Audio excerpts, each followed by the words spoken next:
የመብራት ክፍያ በተጠቀምንበት ልክ አይደለም፣ የቆጣሪ አንባቢ በትክክል ንባብ አይወስድም ወይም አይመጣም፣ ቢሮ ስንሄድ እየተስተናገድን አይደለም የሚሉ ቅሬታዎች አሉ። እነዚህንና መሰል ችግሮችን የሚፈታ አዲስ ስማርት ቆጣሪ ወደ ስራ ገብቷል። ይህ ቆጣሪ ኤስቴስ ቆጣሪ ይባላል። በዚህ ቪዲዮ በዋናነት ኤስቴስ ቆጣሪ ምንድነው፣ እንዴት ኪሎዋት አወር እንገዛለን፣ የገዛነውን እንዴት እንሞላለን፣ ቆጣሪውን ለመጠቀም የሚያስፈልጉ ሾርት ኮዶች የትኞቹ ናቸው? ይህንን ቆጣሪ ስንጠቀም የምናገኘው ጥቅም ምንድነው? ይህ ቆጣሪ ምን አይነት ችግር ወይም ክፍተት አለበት? የሚሉትን ሀሳቦች በዝርዝር አሳያችኋለሁ። እናንተም እስከ ቪዲዮ ፍጻሜ ቆይታችሁ ቢያንስ ጥቅምና ጉዳቱን ማወቅ አለባችሁ። ሰብስክራይብ ማድረግ እንዳትረሱ። አብራችሁ ይቆዩ።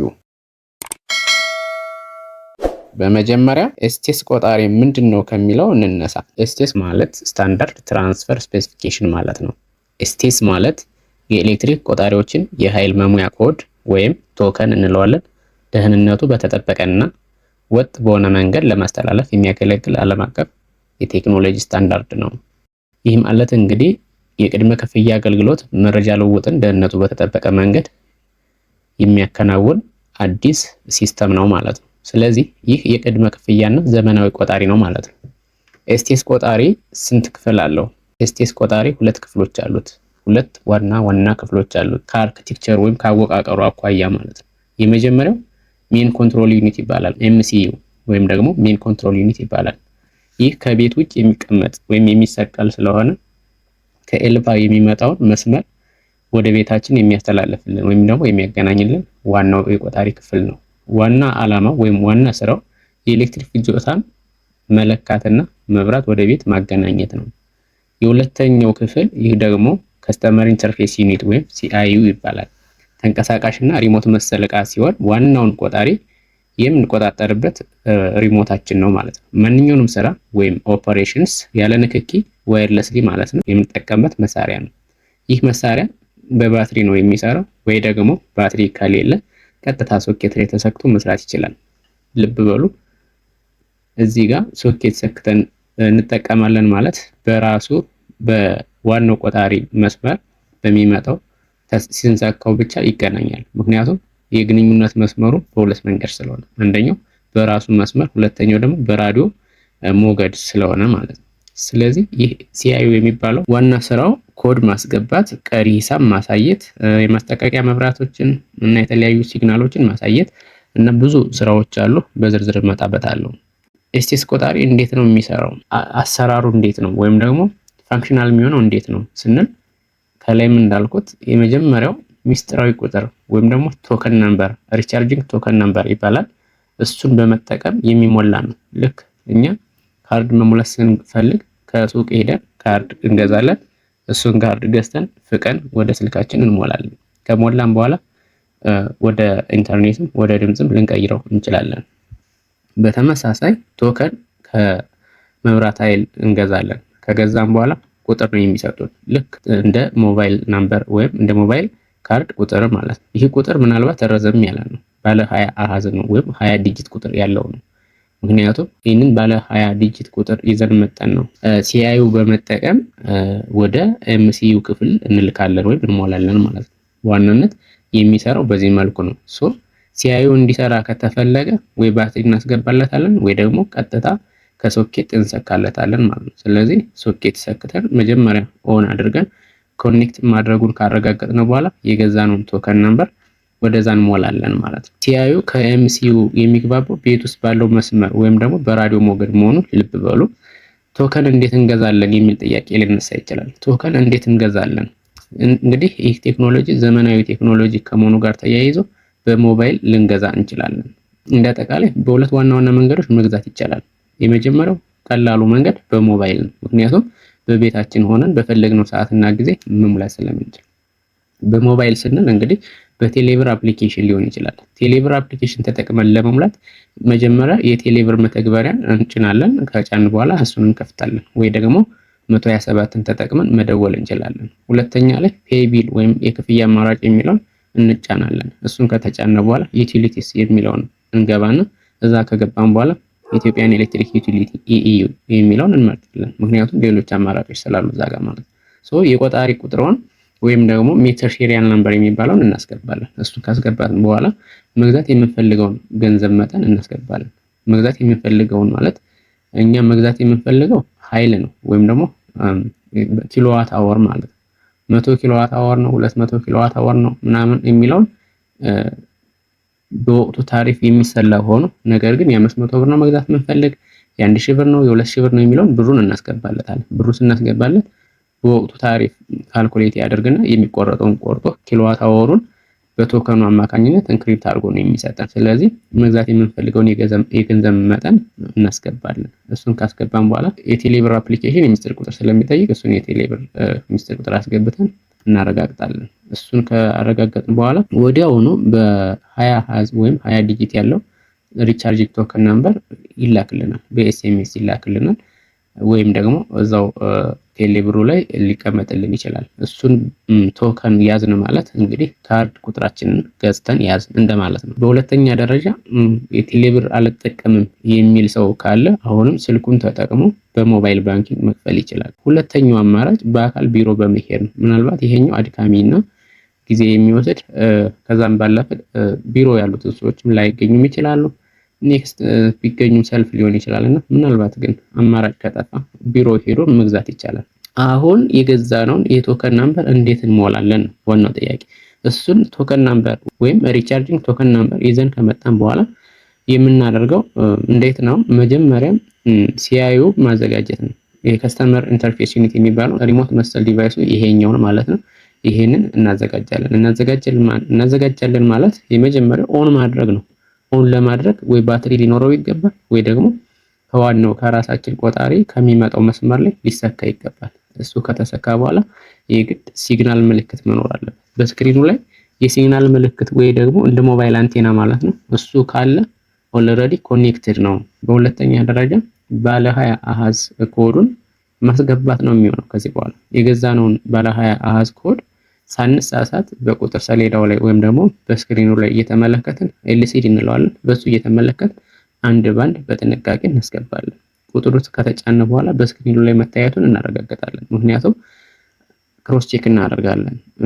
ልክ ካርድ ስንሞላ ተጠንቅቀን እንደምንሞላው የባንክ አካውንታችን ስንጽፍ ደግመን ደጋግመን አይተን እንደምንሞላው ልክ ይሄንንም በዛ መልኩ እንሞላለን። ስህተት ካለ በዚች ባክ ምትል ምልክት ላይ ወደ ባክ ተመልሰን ማጥፋት እንችላለን። አንዴ ግን በትክክል መግባቱን ካረጋገጥን በኋላ ኢንተር እንላለን። ይሄ ሰማያዊ ከለር ያለው ቀስቱ እንደዚህ ወደዚህ የዞረ እሱን ተጫን ማለት ኢንተር ማለት ስለሆነ ኢንተር እንለዋለን ወይም እንጫነዋለን። እሱን ስንጫን በትክክል ካስገባ ነው ውጤቱ ይረጋገጣል። በትክክል ከገባ አክሴፕት የሚል ይመጣል ወይም ደግሞ እንደየሞዴሉ ሰክሰስ የሚል ሊመጣ ይችላል። ሶ ኮዱ በትክክል ገብቷል ማለት ነው። ሪጀክት ወይም ደግሞ ኤረር ካለ ግን ኮዱ አልገባም ወይም ደግሞ የሆነ ችግር አለ ማለት ነው። እንደ አማራጭ ቁጥሮችን በድጋሚ በጥንቃቄ አስገብቶ መሞከር። አሁንም ግን ሪጀክት ወይም ኤረር እያለ ከመጣ ሌላ ችግር አለ ማለት ነው። ስለዚህ ምን አይነት ችግር ሊሆን ይችላል የሚለውን ቀጣይ ያሳያችኋለሁ። ከዛ በፊት ግን ምናልባት የሞላ ነው ትክክል ከሆነና አክሴፕት የሚል መልእክት ካየን ኮዱ ከገባ በኋላ ወዲያውኑ 170 የሚል ቁጥር ተጭነን ምን ያክል ኃይል እንደተጫነ ወይም እንደተሞላ ማረጋገጥ አለብን። ልክ ካርድ ሞልተን ባላንሳችንን እንደምናረጋግጥ ሁሉ ኮዱን ከሞላን በኋላ 170 ተጭነን የግድ የጨመረው ኃይል ምን ያክል እንደሆነ ማየት ግዴታ ነው ማለት ነው። ስለዚህ ሲአይዩ ስንጠቀም ብዙ አማራጭ ኮዶች አሉ፣ የተለያዩ አጫጭር ኮዶች አሉ። ምናልባት እዚህ ጋር ምስሉ የሚታይ ከሆነ እቃው ሲገዛ አብሮ የሚመጣ ኮድ አለ 59698686 የሚለውን ስታስገቡ ሲአይዩ ከኤምሲዩ ጋር ለማገናኘት የሚያገለግል ነው። ኮዱን ከመሙላታችን በፊት ወይም ደግሞ ቶከኑን ከመሙላታችን በፊት ወይም ደግሞ ባላንስ ለመጠየቅ ኮዶችን ከማስገባታችን ማንኛውንም አክቲቪቲ ከመስራታችን በፊት ሲአይዩ ከኤምሲዩ ወይም ይሄኛው ሪሞት መሰሉ እቃ ከዋናው ቆጣሪ ጋር መገናኘቱን ለማረጋገጥ የግድ ይህንን ቁጥር መጫን አለብን። 59698686 ብለን ኢንተር ስንለው ሲአይዩ ከኤምሲዩ ጋር ለመገናኘቱ አክሴፕት የሚል ይመጣልናል። 700 ብለን ስናስገባ የቆጣሪውን ሲሪያል ነምበር ለማወቅ ያስችለናል።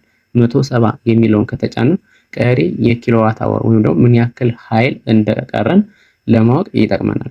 031 የሚለውን ስንጫን አሁን ላይ ወይም በዛ በተጫነው ሰዓት ከኤልፋ የሚመጣልን ቮልቴጅ መጠን ምን ያክል ኤሲ ቮልቴጅ ነው የሚያነባው ምን ያክል ነው የሚለውን ያሳየናል። 0.34 የሚለውን ስንጫን ደግሞ በተመሳሳይ ምን ያክል ከረንት በቆጣሪው ላይ እያለፈ ወይም እየፈሰሰ እንደሆነ ለማወቅ ያስችለናል። 200 ወይም ደግሞ 200 ከተጫን ደግሞ ለቆጣሪው የተፈቀደለት ከፍተኛው የኃይል መጠን እንግዲህ አንድ ሰው ብር ስላለኝ ብሎ በ100 ሺህ ብር ላይ ገዛ ይችላል። እኔ እያወራሁት ያለሁት ኤስቲኤስ ቆጣሪ ለመኖሪያ ቤት ስለሆነ ለመኖሪያ ቤት ደግሞ ራሱን የቻለ ትሬሾልድ ይቀመጥለታል ለሌሎች ለማዳረስ ይባል ማለት ነውና የተፈቀደ የኃይል መጠን ለማወቅ 200 ተጫናላችሁ። 500ን ከተጫናችሁ ደግሞ ይህ ቶከን ወደ ቆጣሪው መቼ እንደተሞላ ልክ ካርድ መቼ ነው የሞላው ብለን ቀኑን ሜሴጅ ላይ እንደምናየው ሁሉ መቼ ወደ ቆጣሪው ቶከን ነምበር እንዳስገባን ቀኑን የምናውቅበት ኮድ 500 ይሆናል ማለት ነው። ሌሎችም ኮዶች አሉ ሪፈር ማድረግ ይችላል። ነገር ግን ዴይ ቱ ዴይ በዋናነት ልንጠቀማቸው የምንችላቸው እነዚህ ናቸው በማለት መርጫ አሳይቻችኋለሁ። አሁን እንዴት እንሞላለን ስንል ኮዱን ከያዝን በኋላ አይሲዩ ከኤምሲዩ ጋር ማስተዋወቅ። አይሲዩ ከኤምሲዩ ጋር ለማስተዋወቅ ኮዶቹን ከዚህ ጋር የተቀመጡ ኮዶች አሉ። የመጀመሪያውን ረጅሙን ኮድ 59698686 ብለን አይሲዩ ላይ እንጽፋለን። ከጻፍን በኋላ ኦኬ ስንለው አክሴፕት ማለት አለበት። አክሴፕት አለ ማለት ሁለቶቹ ኮኔክተር ናቸው፣ ኮሚኒኬት እያደረጉ ነው ማለት ነው። በቀጣይ ሴሪያል ናምበር እናስገባለን። ሴሪያል ናምበር ስናስገባ አክሴፕት ማለት አለበት። አክሴፕት ካለን ሪቻርጅ ለማድረግ ሬዲ ነው። ሪቻርጂንግ ቶከን ናምበሩን እናስገባለን። አሁን ሪቻርጂንግ ቶከን ናምበሩን ስናስገባ ድጋሚ አክሴፕት ይለናል፣ ይሰራል ማለት ነው። አሁን የኤስቲኤስ ቆጣሪ የተለመዱ ስህተቶች ምን ናቸው? ኮመን ኤረርስ። ኤስቲኤስ ቆጣሪ ላይ የተለመዱ ወይም ኮመን ኤረርስ የሚባሉ አሉ። ኤረር 02 የሚያሳይ ከሆነ ይህ ሲአይዩ እና ኤምሲዩ ግንኙነት ሲያቋርጡ ኮሙኒኬት ማድረግ ካልቻሉ ወይም ኮኔክት ማድረግ ካልቻለ ወይም ድንገት ከተቋረጠ ኤረር 02 ያሳያል። የግንኙነት ስህተት ወይም ደግሞ ኮኔክሽን ፌሊየሪቲ ሊሆን ይችላል። ምክንያቱም በቤት ውስጥ ያለው ሲአይዩ እና ውጭ ያለው ኤምሲዩ ግንኙነት ሲያቋርጡ የሚከሰት ነው። መፍትሄው እንደገና ይህንን ቁጥር በማስገባት ማደስ ነው። ኤረር 30 የሚያሳይ ከሆነ ቴምፐር ወይም ደግሞ የሆነ የተቀየረ ነገር አለ። ምክንያቱም ቆጣሪው ያለአግባብ ሲነካ ወይም ሲከፈት ሊቆልፍ ይችላል እና በውስጡ ሪሌይ ስላለ የሆነ ስትሬንጅ የሆነ ወይም ያልተለመደ ነገር ሲመጣ ድንገት ሊቆልፍ ይችላል እና ቴምፐር የሚል ወይም ተቀይሯል የሚል ነገር ወይም ተነክቷል የሚል ነገር የሚያሳየው ኤረር ነው ማለት ነው። ስለዚህ በዚህ ሰዓት ማንኛውም ሰው ላይከፍተው ወይም ላያስተካክለው ስለሚችል ወደ መስሪያ ቤቱ በመሄድ ሊስተካከል ይችላል ወይም መጥተው እንዲያስተካክሉት ይደረጋል ማለት ነው። ሌላኛው ሶስተኛው ኤረር ምንድነው ሊሆን የሚችለው? ሪጀክት ወይም ኢንቫሊድ ሊል ይችላል። አንዳንድ ጊዜ ቶከን ሞልተን ሪጀክት ሊለን ይችላል ወይ ደግሞ ኢንቫሊድ ሊለን ይችላል፣ ውድቅ ሲያደርገው ማለት ነው በሌላ አባባል። ምክንያቱም የተሳሳተ ቶከን ናምበር ስናስገባ ወይ ደግሞ ለሌላ ቆጣሪ የተገዛ ቶከን ናምበር ስናስገባ ወይ ደግሞ ቀድሞ የገባውን ደግመን ስናስገባ ቁጥር የጎደለ ሲሆን እና የተለያየ ነገር ሲኖር ሪጀክት ወይም ኢንቫሊድ የሚል መልእክት ነው የሚያመጣልን ማለት ነው። ሌላው ባትሪ ሎው ሲሆን የሲአይዩ ባትሪ ዝቅተኛ ሲሆን ኤረር 01ን ያሳያል። ሲያረጅ ወይ ደግሞ ኤክስፓየርድ ሲያደርግ ምናልባት ይህንን መልእክት ሊያመጣብን ይችላል። እንደ መፍትሄ ቆጣሪውን መቀየር ነው። ሌላው መብራቶች አሉት። እዚህ ጋር መብራቶች አሉት። ይሄ መብራቶች ያልኩት አሁን ምናልባት ለሲአይዩ ነው። ሲአይዩ ላይ የሚታዩ አንዳንድ ምልክቶች ወይም መብራቶች አሉ። አረንጓዴ ከበራ ምናልባት ቆጣሪው በበቂ ሁኔታ የኤሌክትሪክ ኃይል እንዳለው ያሳያል። ጀስት አረንጓዴ ላይት የትም ቦታ ኢትስ ኖርማል። እዚህ ጋር ግን ስፔሲፊካሊ የሚያሳየው ቆጣሪው በቂ ኃይል ወይም ኪሎዋት አወር እንዳለው የሚያሳይ ነው። ቢጫ ወይ ደግሞ የሎ ነገር ወይም አምበር አይነት ላይት የሚያሳይ ከሆነ ደግሞ ቆጣሪው ላይ ያለው ክሬዲት ወይም ደግሞ ኪሎዋት አወር እየቀነሰ ወይም እያለቀ መሆኑን ይገልጻል ወይም ያሳያል ማለት። ይህ ሲበራ አዲስ ኮድ መግዛት እንዳለብን እንደ አላርም ነው ማለት ነው። ቀይ መብራት ካሳየ ወይ ደግሞ ሪድ ላይት የሚያሳየን ከሆነ ይሄ ደግሞ ምናልባት እጅግ አሳሳቢ ደረጃ ላይ ደርሷል፣ ወዲያውኑ ሊያቆም ይችላል እንደማለት ነው። ምናልባት ቀይ መብራት የሚለው በሁለት መንገድ ልናየው እንችላለን። ቀይ ስለሆነ ብቻ ባላንስ ዘግቶ ነው ላንል እንችላለን። ብልጭ ድርግም የሚል ከሆነ ኃይሉ በጣም ማለቁንና በማንኛውም ሰዓት ሊቋረጥ እንደሚችል አመላካች ነው። ነገር ግን ቀጥ ብሎ የሚበራ ከሆነ መብራት መቋረጡን ያሳያል። መብራት የሚቋረጠው ደግሞ በባላንስ ብቻም ሳይሆን በተለያየ ቴክኒክም ሊቋረጥ ስለሚችል እሱን የሚገልጽ ይሆናል ማለት ነው። ምናልባት የኮሚኒኬሽን ችግር ካለ ደግሞ ሊንክ ወይም ደግሞ ሲግናል ላይት የሚያሳይ ከሆነ ሲአይኦ እና ከውጭ ያለው ኤምሲዩ የምንለው ሜን ኮንትሮል ዩኒቱ ግንኙነት መኖሩን ያሳያል። ይህ ደግሞ ሊንክ ወይም ደግሞ ሲግናል ላይት እንለዋለን።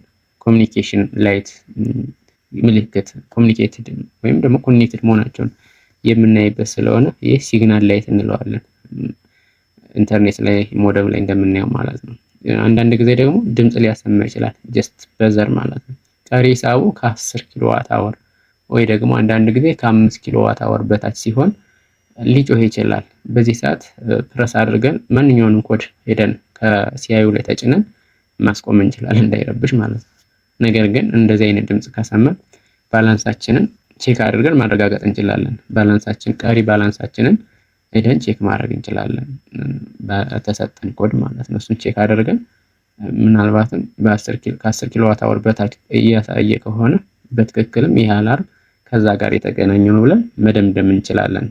አሁን ደግሞ የኤስቲኤስ ቆጣሪ ዋና ጥቅሞችን ልንገራችሁ። ወጥ የሆነ አሰራር እንዲኖር ያደርጋል። ይሄ የመጀመሪያው ዋናው ጥቅም ነው። ወጥ የሆነ አሰራር ሲባል እንግዲህ አንዳንድ ጊዜ ይሄ ኢንተርኦፐሬቢሊቲ የሚባለው ምናልባት ይህንን ቆጣሪ የሚያመርቱት ብዙ ድርጅቶች ሊኖሩ ይችላሉና አንደኛው ከአንዱ ድርጅት ሲገዛ የግድ ኮምፓቲብል መሆን አለባቸው ወይም ደግሞ ኢንተርኦፐሬብል መሆን አለባቸው። ስለዚህ ይሄ ኤስቲኤስ ቆጣሪ የሚባለው ቶከን ቤዝድ መሆኑ በራሱ ኢንተርኦፐሬቢሊቲን ወይም ወጥ የሆነ አሰራርን የሚያዘምን ስለሆነ በአንድ አምራች ኩባንያ ላይ ጥገኞች ሆነን እንዳንቀር በፈለግነው ሞዴል የፈለግነውን ብራንድ ከፈለግነው አምራቾች ገዝተን ብንጠቀም ተመሳሳይ ስርዓት ስለሚጠቀም ይሄኛው ዋና ጥቅሙ ነው ማለት። ከፍተኛ ደህንነት ደግሞ አለው። ከሌሎች ቆጣሪዎች አንጻር ስንመለከተው ከፍተኛ የሆነ ሴኩሪቲ ሜካኒዝም አለው። ምክንያቱም ኢንክሪፕት ተደርጎ ነው ኮዱ የሚሰጠው። አንደኛው ቁጥር ለሌላኛው አለመስራቱ በራሱ ከፍተኛ የሆነ ሴኩሪቲ እንዳለው ያመላክታል። ስለዚህ እያንዳንዱ ኮድ ለአንድ ቆጣሪ ብቻ የሚያገለግል በሚስጥር የተቆለፈ ነው። ይሄኛው ሌላኛው ሁለተኛው ጥቅሙ ነው። ሶስተኛው ጥቅም ደግሞ አስተማማኝነቱ ነው። ሪላያብል ነው። የተሳሳቱ ቁጥሮችን ወዲያውኑ በመለየት ስህተትን ይከላከላል። እንዴት ቴምፐር ተደርጎ ወይም ደግሞ በግምት ተሞልቶ ወይም ደግሞ በሌላ መንገድ ሊሞላ አይችልም። ይሄ አስተማማኝነቱን ይገልጻል። ሌላኛው የክፍያ ስርዓቱ ዘመናዊ ነው። በሞባይል ባንኪንግ እና በቴሌብር በቀላሉ መግዛት ያስችላል። ቅልጣፋ የሆነ የቁጥጥር ስርዓት አለው ማኔጅመንቱ ማለት ነው። የቀረውን የኃይልና የፍጆታ መጠን በቀላሉ ለማወቅ ይረዳል። ይሄ ደግሞ ነገ ሊያልቅብኝ ይችላል፣ ዛሬ ሊያልቅብኝ ይችላል፣ እስከዚህን ቀን ይዘኛል ብዬ በቀላሉ ማኔጅ ለማድረግ እና መግዛት ከቻልኩ ወዲያውኑ እንድገዛ፣ መቆጠብ ከቻልኩ ደግሞ እንድቆጠብ፣ አጠቃቀሜን ፎርካስት ለማድረግ ቅልጣፋ የሆነ የቁጥጥር ሲስተም ስላለው ይሄኛው ሌላኛው ጥቅሙ ነው። የመጨረሻው ጥቅሙ እኛ ሀገር አሰልቺ የሆነው የሰው ኃይል መጥቶ በየቤታችን ንባብ ስለማይወስድ የሂሳብ ስህተትን ያስቀራል። በሌሎች ቆጣሪዎች ስፔሻሊ እነዚህ ፖስት ፔድ ቆጣሪዎች ላይ አንባቢዎች በመቅረታቸው ምክንያት ኤስቲሜት ተደርጎ ኤክሴል ላይ በሚሞላ ቁጥር ያልተገባ ክፍያ ደንበኞች ሲከፍሉ ይስተዋላልና ይህንን በሰፊው የሚያስቀር ስለሆነ ይሄኛው ሌላኛው ጥቅሙ ነው ማለት ነው። አሁን ደግሞ የመጨረሻው ፓርት ላይ ደርሰናል። የኤስቲኤስ ቆጣሪ ድክመቶች ምን ናቸው? እንግዲህ አንድ ቴክኖሎጂ ሲመጣ የራሱ በጎ ነገር አለው፣ የራሱ ደግሞ በጎ ያልሆነ ክፍል አለው። አሁን እዚህ ጋር የማሳያችሁ ድክመቶችን ነው። አሁን በእጃችን ብር በሌለ ጊዜ ቅድሚያ ስለሚከፈል የግድ መቋረጡ አይቀርም። እንግዲህ ሰጥቶ መቀበል ነው። የበፊቱ ያኛው እንደ ጥቅም ካየ ነው።